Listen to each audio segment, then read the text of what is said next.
Hello, everybody. Welcome to B4B TV, where we bring you real stories from real people and show you real Bradford. Today with us, we have Pish Modaressi, who's a prolific filmmaker extraordinaire from Bradford, and he's going to talk to us about the Filmmakers for Change Festival and tell us a bit more about himself and the festival. Welcome, Pish. Thank you. Yeah, thank you for having me. It's nice to be on the podcast with you, man. Uh, Awesome. Awesome. yeah, So, do you want to just give us a little intro to yourself and how you got into filmmaking? cool. Yeah. Uh, Hi, I'm Pish. I'm a filmmaker from Bradford. How I was the question how I got into filmmaking? Yeah. Yeah. I guess. I mean, the short version is that I always had cameras around while I was growing up. And I'm obviously a big fan of movies growing up as well, through my family as well. Movies like Star Wars, um, Lord of the Rings, the Harry Potter series at the time, big franchise movies about, you always catch them as a family type of thing. And obviously, one thing led to another. Did some filmmaking courses, went to school, media studies, film school, all of that. And yeah, just started building up a bit of a portfolio with different projects, music videos, documentaries, and yeah, now we're here making film festivals. Awesome. Just a quick question. Do you prefer doing? I know that you do music videos and documentaries. What's your preferred kind of style of film? I like both. I think you need both. When you do too many documentaries, you get a bit sick of documentaries. You gotta do some music videos. You do too many music videos, you get sick of them. You do some documentaries. You just gotta bounce from one to the other. Because sometimes documentaries take very, very long time, and you just want a quick project, how it, how it feels to start and how it feels to finish it. You just want to have that kind of hit. So do a music video here. You get do too many of them, you're like, oh, I want to do something a bit longer lasting, something that tells more of a story, something that, shines a light on something more informative or situations around the world. Um, then you gotta do a documentary to really tell that longer story. It's more of a commitment, to be honest. Nice. So now moving on to the Filmmakers for Change Festival. Do you want to tell us a little bit about the festival and what it's trying to achieve? Yeah, so the film festival, we're in our second year now, Filmmakers for Change, and it's a film festival started with the ethos that film can be a tool to change, you know? There's situations around the world, obviously, we got different wars happening and stuff, which is kind of like if you don't know about it, it might seem strange to you. So just trying to get that insight to make sense of it. Be like, oh, why is certain things happening? And uh, more of if you're more aware of your history and what's around you at the moment, you maybe don't feel so lost. You can actually take some action and see, okay, what do I stand for? Where do I want to go? Um, so yeah, so we thought, you know what, there must be other filmmakers out there that think just like that, and they must have made films. So let's maybe collect them and showcase them to different communities. We're going to do one in Bradford this year, 18th of October, one in Leeds, 19th of October. And yeah, two very different venues. But uh, it's going to be very interesting to see how people react to this selection. Nice. So was there a particular moment or experience that kind of sparked the idea for this festival for you? Uh, well, I was traveling a little bit around different areas in the Middle East. I was capturing some of the camps, some of the displaced people. Uh, for example, we went down to South Turkey. There was some Syrian refugee camps. That was through a local charity, SKT Welfare. And just capturing the stories there and saying, okay, this is like the aftermath of a civil war. Like, okay, once the war is happening, everyone's looking at it, but once it's gone, and there's a different war happening somewhere, okay, what happened there? What are people going to do now? They're starting from zero. Some of them, um, some of them are in very bizarre situations. like with housing, financially, health-wise. There's so many different factors that you're basically rebuilding a whole infrastructure after everything's been bombed. Mm, Uh, so kind of showing the human stories of it, I think that makes sure that you don't just see the statistics and think, oh, that's a crazy number. It's like every number is like a different, whole different complex story. And some of them you get to see this year, and hopefully it gives an insight beyond the fact. Just mm, because it's more about the yeah. what's happening to the person. So looking back at the last year's festival, which I went to, and it was an amazing event.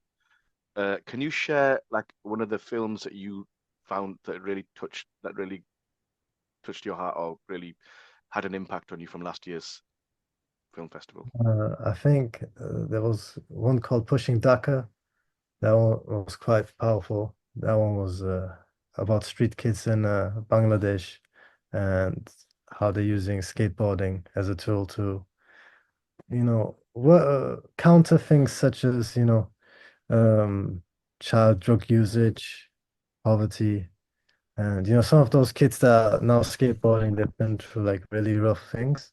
And like they talk about in the film, it was very heavy hitting. But I always managed to keep it kind of light and bring it back to something that we all kind of understand, like skateboarding. You got your 2 feet on the board and you go left and right. Obviously, it's more complex than that, but it's something visually everyone understands and can relate to. Be like, oh, that could be me on that skateboard. It's not, it takes it away that, oh, that's someone from Bangladesh and I'm somewhat maybe from Europe. I don't understand. No, we both understand skateboarding, so you have one thing in common, you know? Nice. So now just moving on to like how you're engaging with your audience beyond showcasing films. Are there any like workshops or panels or discussions that are kind of accompanying the festival this year to kind of foster deeper conversations? Yeah, so there'll be a bit of a presentation of one project which is very local, Apna Heritage. So me and Avis have been working together a bit on this particular film. He's going to showcase it and really showcase the importance of capturing the stories of uh, our elder generation from the South Asian community. Like talking about the first mosque that was built in Bradford, for example. It's like the stories are not all captured yet, and it'd be a shame to lose them. So it's good to archive and turn them, whether you write them down or you capture them. I think, yeah, there'll be a bit of that. And then we have a workshop going as well on the Friday in Bradford from 2 p.m. to half three, 3:30 p.m. till 5:30 p.m. And that'll be with John from Bo Kego Studio. So he's also a local filmmaker, but also very, very experienced, been in the game for a very long time, has captured, citywide to regional wide festivals that are happening in different cities. So he's handled big projects, and I think him giving an insight into his process and how he approaches the craft of filmmaking will be very informative for anyone looking to um, improve their skill set. And obviously, it's for anyone, any skill level. You don't necessarily have to already be making a lot of content. But yeah, if you want to sign up, there's still some spots. Cool. So how do you go about selecting the films that you choose for the festival? Like what kind of criteria do you look for in the submissions? What's something that speaks to you about them? That's a good question. So the way we capture, well, the way we choose the films we want to showcase, obviously we watch all the content. So we've had 227 submissions Wow. this year from I think over 50 countries. Wow. So uh, Amazing. yeah, it was crazy. So we watched them all. Um, and there's some really good ones. Obviously, you have to watch a lot of stuff that's maybe not quite there. A lot of like experimental things, and it's open to anyone. Anyone can upload Mm, a film and send it. So you get some very interesting stuff that where you're like, you know what, this is interesting to watch, but maybe not to put on an evening or on a film festival. A film festival is a certain vibe, you know. You Yeah, want to be entertained, you want to be informed. You also don't want your time wasted, so don't put something on that drags. It's got to have a good pace, you know. And especially during the festival last year, I was like, okay, some of the films maybe uh, the way we thought an audience might react did not react. We're like, okay, that one was yeah, more of a hit than that one. And it was really good, you know, to see, okay, what the audience maybe in BD7 is interested in, you know? So yeah, based on that, we've improved, we've learned. So the selection this year is even more refined. Um, it's about also how the films work together, you know, like it's not just one film you're showing, so you have to consider how does this film work with the whole set. You know, it's like almost like you're doing an mm, album, you know, like a musician yeah, does. So you got to choose the right song. You might have a really great song there, but maybe that's more of a single, you know? yeah, yeah. Okay. So kind of just focusing on that point of, there's some, you can have different criteria. This, it's kind of open to whether you're new or you're experimental. For filmmakers that are just starting out, what common mistakes do you see, and how do you think that they can avoid those based on your own experience? I think a big one is like chasing money too soon. I think like a lot of people I've seen a lot of people learn the basics and be like, okay, it's not hard to make a video. You a couple of tricks, boom, you can do it, you know. Even easier now on your phone, bam, bam, bam, you can do it. I think where it becomes a problem is when you start thinking, oh, cool, how can I make this into a business straight away? And not thinking like, oh, okay, the video I just made is good. How can I make that video better? You know what I mean? So how can I, instead of improving the craft already, they're all thinking, okay, I've learned step one. How does this make me money? You know? So If kind of that's the like goal, you stay at that level. Yeah, you know how to make a video, but that's your level now. You're set. walking before it's running before you can walk, essentially, isn't it? Yeah, it's like, okay, see how far you can push the visual before you start thinking the business, you know? Yeah, good, good. And what advice would you give to filmmakers looking to use their work as kind of a platform for change, the way you're kind of establishing at the moment? I think branding, you know, like make sure your branding's right. If you are a filmmaker, do people know you're a filmmaker? Do they know what kind of stuff you capture, what you stand for? Um, you know, like people now watch films because of who's in it. Like extreme examples, Dwayne Johnson. Doesn't matter what the movie's called, you probably go watch it. You know, the numbers are there to say, oh, a lot of people watch it because Dwayne Johnson's in it. You know, like back in Hmm. the day, we had the other people like that. You know, Will Smith. Will Smith's in the movie, you're watching it. You know, uh, George Clooney. Okay, he's in the movie. Brad Pitt. Doesn't matter what the movie title is, I'll watch. So it's the same now applies to everyone, not just actors anymore. So whether it's you're a filmmaker or whether it's even, I see lawyers on social media now, they're doing their branding, you know. So the way you present your work is very important. Yeah. I bet. So would you think that like your kind of your unique selling point or your voice or your style kind of will set you apart? Do you Yeah, think that's something important? Like the way you, for example, like when I see a film, a documentary sometimes in the past I've seen it and I've probably not even known it's yours and I've just looked at it and I've thought that's a pish one, that isn't it? And then before long I've looked down and yeah, it's yours. Do you think that's an important thing for like filmmakers that are coming up to kind of establish their own style and not try and maybe not copy but kind of develop their own voice essentially? yeah, you gotta make your have your own voice. And I think the way you go about doing that is just thinking about, oh, what would I like to see? You know, like make a video you would like to watch, you know, Mm, and then not just why would you watch it because of the content, but why would you like to watch it because of the visual, the pace, you gotta think of everything, you know, what the eyes are gonna be doing, the rhythm. It's almost like what would make you look away will make your audience look away as well. So how do you keep yourself engaged in the video to make sure everyone else, and you just be also not too critical, but critical to a certain degree. Be like, I know this is good, so I'm going to put this in. I know this is bad, I'm going to leave this out. yeah, And that's how you kind of piece it together. It's a style that is true to yourself, you'll have your own voice. You'll have your little things that you look at Wes Anderson, he likes central frames. Not Mm, everyone likes it, but he loves it, and he's made it so popular now that if you see it, okay, that's Wes Anderson, you know? yeah. Okay.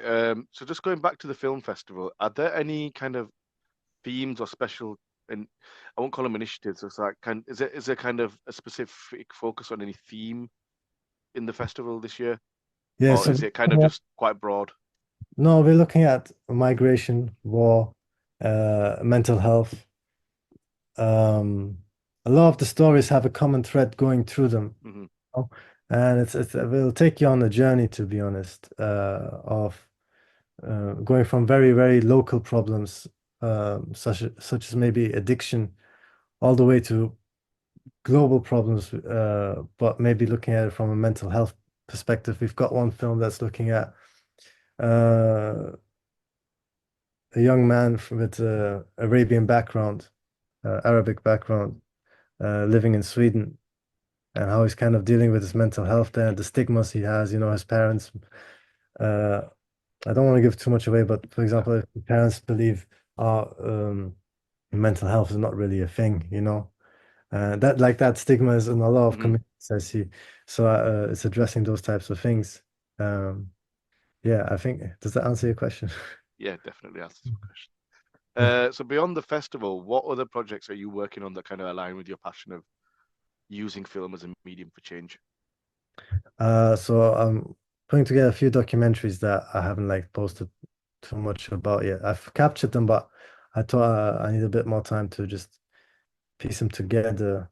So there's a few passion projects that I'm looking to release uh, by next maybe February, March, where I'm like, okay, these are uh, longer form documentaries that are maybe they're not really like looking to promote anything, or they're more observational. They're more like a passion project. There's no one like commissioning or anything, so it's more Yeah, looking like what I'm more interested in, with but I'll probably start posting more about them soon.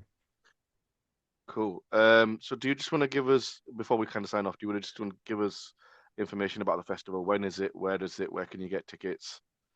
That basic information, basically. Uh, Anyone wanting a ticket is filmmakersforchange.co.uk. Just go on the website. There's a program site with our program, the films we're showing. You can see all the films there, how long they are, where they're from, who the director is, And there you can also book your 18th of October ticket for Bradford and your 19th of October ticket for Leeds. They're both in the evening. Doors open at 6 p.m. And we've got program going till about 10 with a break in the middle, for snacks. So we've got the popcorn again, obviously. It's a film festival. Nice. I like the Yeah, popcorn from last year. yeah, last year. So we got the sweet bags as well. The sweet bags were going nice last year. Nice. Uh, and the Leeds event actually will have samosa chat. I might have to cancel some of the plans to go over there now. So yeah, so the Bradford event is at Mind the Gap, Yes, in Manningham, isn't it? So where's the yes. Leeds events being held? It's going to be at St. Luke's, a charity shop on Dewsbury Road. It Okay. used to be old cinema back in the day. Oh, nice. Um, yeah, so it's been converted to a charity shop. But you see the old seating there, you see the old walls there a little bit. So it feels very different to the Bradford one, but it's like, oh, bringing the spirit of the cinema back into an old Nice. cinema. That old-timey cinema feel. Yeah, that would be good. Yeah. So just for yourself, so for the people that are watching, how can they kind of keep up with what you're doing? So social media, YouTube, websites. So yeah, all my socials are on my website, pishdaad.com. So PISHDAAD.com. And I've got Instagram, Twitter, Facebook. Uh, I don't have TikTok. I don't. Not that generation yet, No, no, no. Too much. And then so do you also upload your projects onto YouTube as well, I'm assuming. So you got a YouTube channel as well. YouTube as well. YouTube as Yeah, well. cool. Well, thank you for joining us, Pish. It's been a really interesting discussion. Thank you. I'm looking forward to the film festival. And anybody who's watching this right now, make sure you get there on the website, get your tickets. So it's filmmakersforchange.co.uk, is it? That's it. Yeah, get your tickets for the Bradford event, and then if you want like Samosa Chat, then get to Leeds event as well. But you're gonna have to beat me to it. But yeah, thank you everybody for joining us on B4B TV, where you can get real people telling real stories from real Bradford. We'll see you again soon. Thank you very much. Bye bye. B4B TV. Real people, real stories, real Bradford.